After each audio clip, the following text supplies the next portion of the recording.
Estamos em uma guerra e não temos como fugir dela. Entre o bem e o mal, existe uma grande luta pelo domínio e controle de cada ser humano.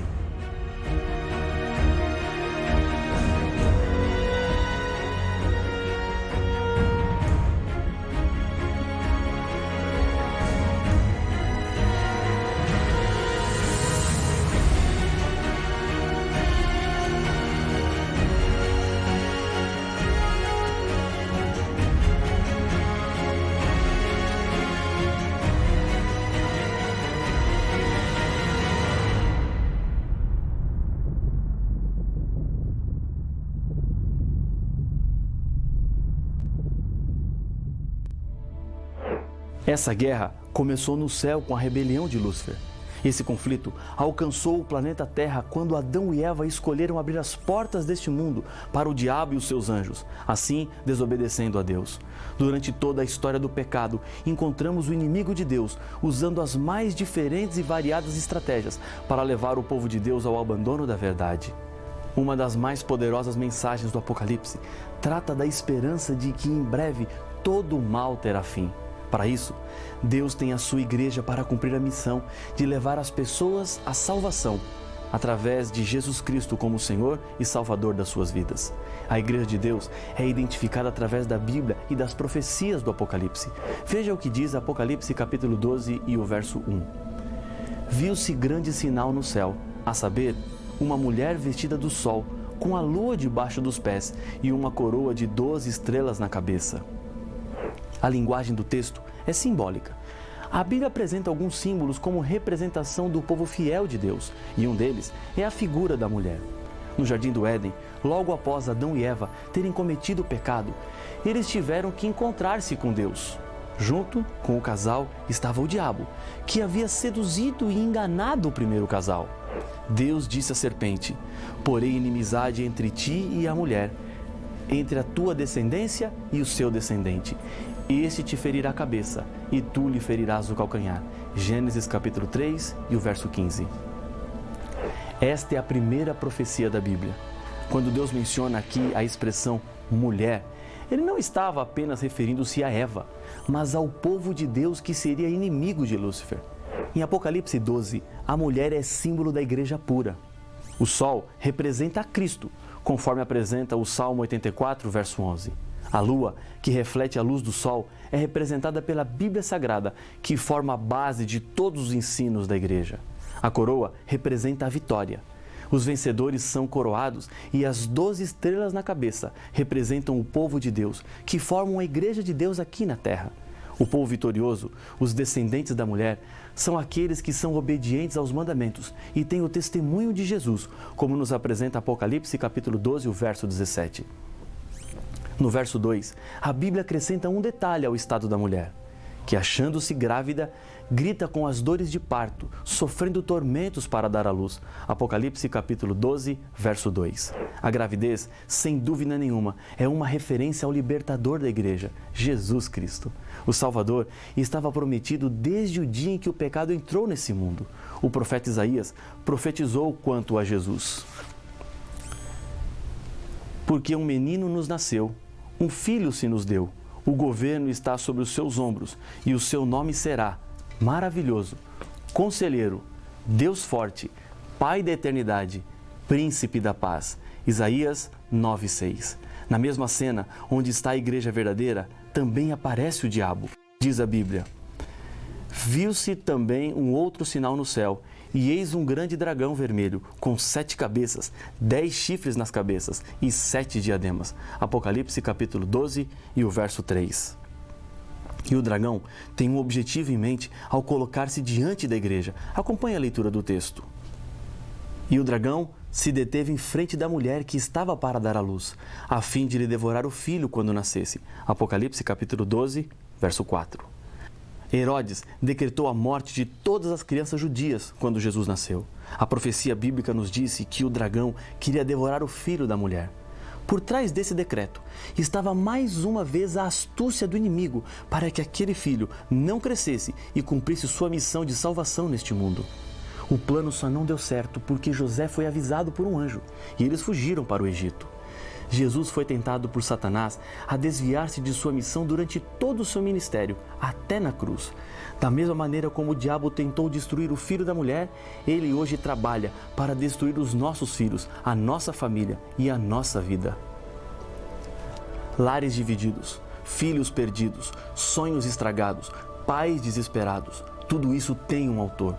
O dragão que tentou destruir a Cristo e acabar com a sua missão é o mesmo que hoje causa tanta dor e tragédia na vida dos seres humanos. A profecia bíblica vai recontando a história do passado para apresentar a certeza de que as promessas de Deus se cumprirão no futuro. Jesus Cristo cumpriu a missão de salvação dos seres humanos. Mais uma vez, o diabo foi derrotado. O Apocalipse nos diz que depois de cumprida a sua missão, Jesus foi arrebatado para Deus até o seu trono. Apocalipse 12 e o verso 5. Mas, mesmo com a vitória consumada, o diabo não desistiu do seu plano, destruir a igreja de Deus. O capítulo 12 do Apocalipse continua descrevendo a luta entre a igreja e o dragão. No verso 6, a Bíblia nos apresenta: a mulher, porém, fugiu para o deserto, onde lhe havia Deus preparado lugar para que nele a sustentem durante 1260 dias. Essa profecia fala de perseguição. E a história da igreja cristã registra um período escuro da humanidade, quando houve perseguições por causa da fé. A política e a religião se uniram, e nessa época começou a entrar no meio da igreja costumes do paganismo e doutrinas humanas. A profecia indica que a igreja verdadeira de Deus não se entregaria às mentiras, mas teria que fugir para o deserto. Nesse período, os fiéis cristãos não podiam se reunir publicamente, porque senão seriam mortos. O que provocou essa perseguição era a obediência que a igreja de Deus tinha para com a Bíblia. Lembre-se que a mulher estava vestida de sol, que representa Jesus Cristo, e tinha debaixo dos seus pés a lua, que representa a palavra de Deus. A igreja de Deus fundamenta os seus ensinos na Bíblia e não em tradições humanas. A Bíblia apresenta esse período de 1260 anos, onde a igreja estaria refugiada também em outras passagens. Apocalipse capítulo 11, verso 3 e 12, 6, menção de 1260 dias. Em Apocalipse capítulo 11, verso 2 e 13, verso 5, o período registrado é de 42 meses, que multiplicados por 30 dias, resultam em 1260 dias. Daniel capítulo 7, verso 25, 12, verso 7 e Apocalipse capítulo 12, verso 14, aparece a expressão tempo e tempos e metade de um tempo, ou seja, 3 tempos e meio, que equivalem a 3 anos e meio. Isso corresponde a 42 meses, 1260 dias. No período no qual a igreja estaria refugiada mais uma vez, devemos aplicar o princípio profético na contagem do tempo, quando um dia equivale a um ano, conforme Números 14, 34 e Ezequiel capítulo 4, verso 7. Não é nenhuma coincidência, mas existe na história um período exatamente de 1260 anos de perseguição religiosa, que começou no ano 538, com o edito do imperador de Roma Oriental, Justiniano. Depois de derrotar os ostrogodos, povo germânico da Escandinávia, decretando que o bispo de Roma teria preeminência sobre os bispos de todas as outras cidades, pelo fato de Roma ser a capital do império e dominar o mundo político na época. A igreja então persegue aqueles que se negavam a lhe obedecer cegamente. Houve a chamada Santa Inquisição, que impedia as pessoas de lerem e estudarem a Bíblia. Isso acontecia para que as pessoas não percebessem os erros que estavam dentro da própria igreja. Instrumentos de tortura foram desenvolvidos para fazer sofrer os que recusavam as falsas doutrinas, querendo viver assim de acordo com as verdades da Bíblia. Neste tempo, a Igreja de Deus teve que se retirar e fugir para o deserto. Apenas lá era possível viver de acordo com a fé pura e genuína. Eram os chamados refúgios espirituais. Esse período de perseguição acabou em 1798, exatamente 1260 anos depois de ter começado. O general Berthier, a mando de Napoleão Bonaparte, invadiu Roma e levou preso o bispo de Roma, que na ocasião era Pio VI. Nesse tempo, o diabo se escondeu atrás de uma igreja contaminada pelo erro para perseguir o povo sincero de Deus. Na profecia de Apocalipse 12, compreendemos que a igreja de Deus, embora perseguida, sempre existiria e continuaria existindo até a volta do Senhor Jesus. E é contra essa igreja que o diabo tem lançado todas as suas armas. A igreja final de Deus tem duas características fundamentais, segundo o Apocalipse.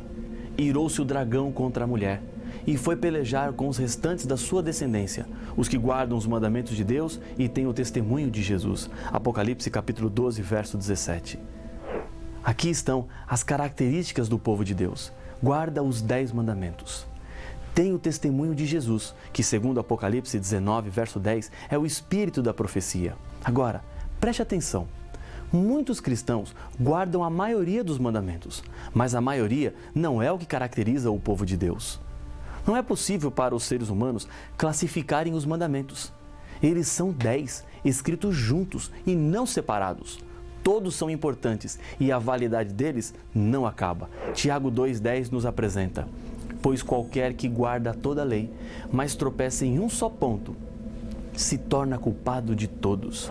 Para Deus, ou são os 10 ou nada. Obedecer à lei é ser fiel aos 10 mandamentos. Se um cristão decidir ser fiel apenas em 9, para Deus é como se não obedecesse nenhum. Quando o assunto é a lei, não existe meio termo.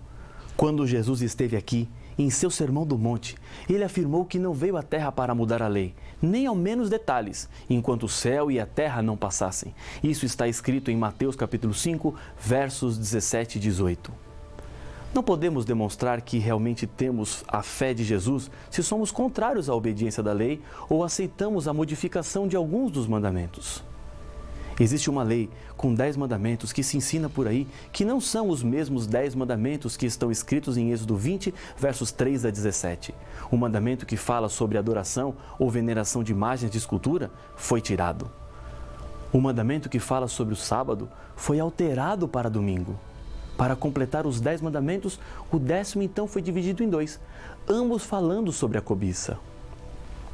A Igreja de Deus voltou do deserto depois de 1798, porque muitas verdades precisavam ainda ser restauradas.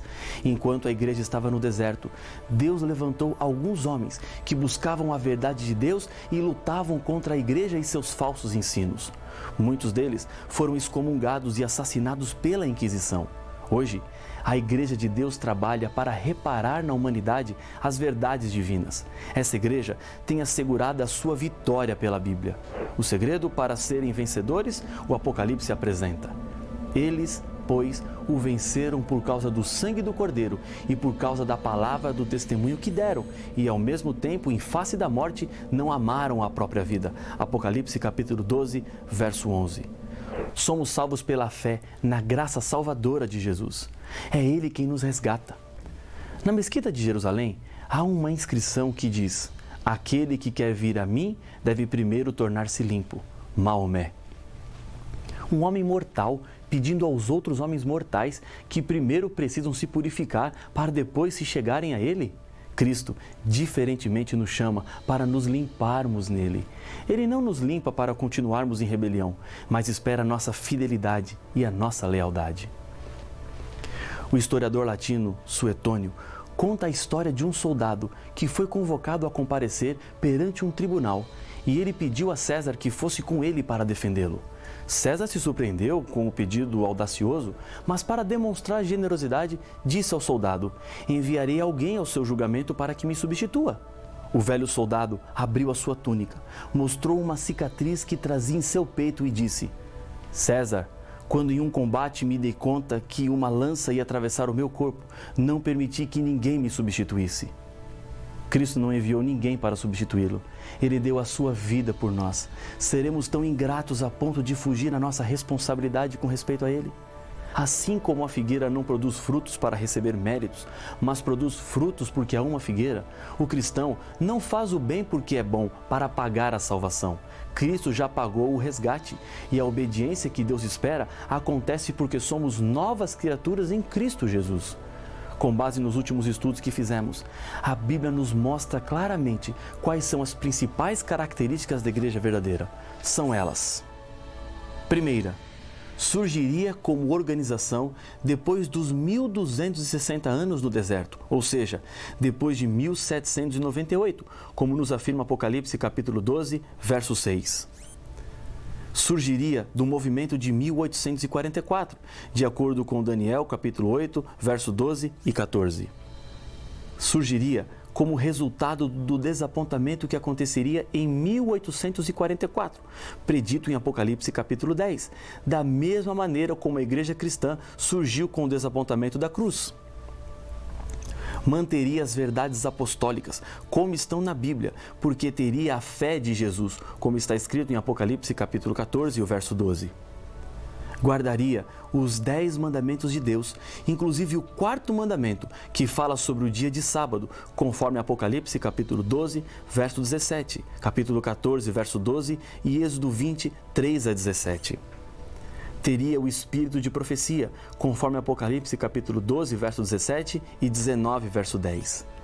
Pregaria as 3 mensagens angélicas do tempo do fim, de acordo com Apocalipse capítulo 14, versos 6 a 12. Seria um movimento mundial, pregando a toda nação, tribo, língua e povo, segundo Apocalipse capítulo 10, verso 11.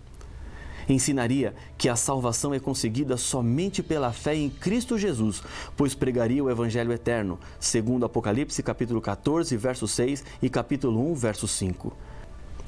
Apesar do profundo respeito que merecem as pessoas sinceras que existem em todos os grupos religiosos, temos que reconhecer que a única igreja que cumpre estes 9 pontos é a Igreja Adventista do Sétimo Dia.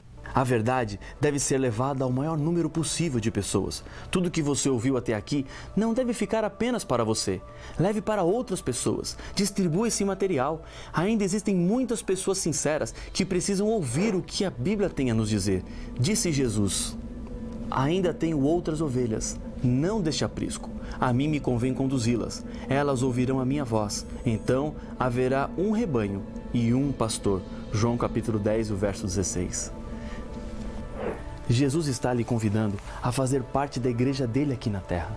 Esse é um convite de amor e também um enorme privilégio. E o que devem fazer os que aceitam fazer parte da igreja de Deus? Veja o conselho de Pedro.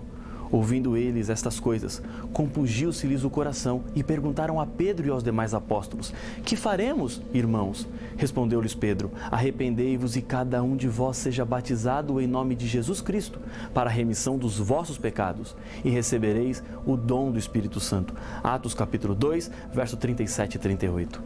O batismo é o sinal da aceitação das verdades de Deus em sua vida. É o símbolo do novo nascimento, de um novo começo. Essa é uma decisão pessoal que ninguém pode tomar em seu lugar. Lembre-se que Jesus entregou-se por você. E agora? O que é que você vai fazer? Eu sei da sua decisão e por isso eu quero lhe convidar a orar comigo agora. Senhor, obrigado por nos mostrar o caminho da Tua igreja verdadeira na terra. Abençoa a nossa decisão, o desejo do nosso coração, em nome de Jesus. Amém.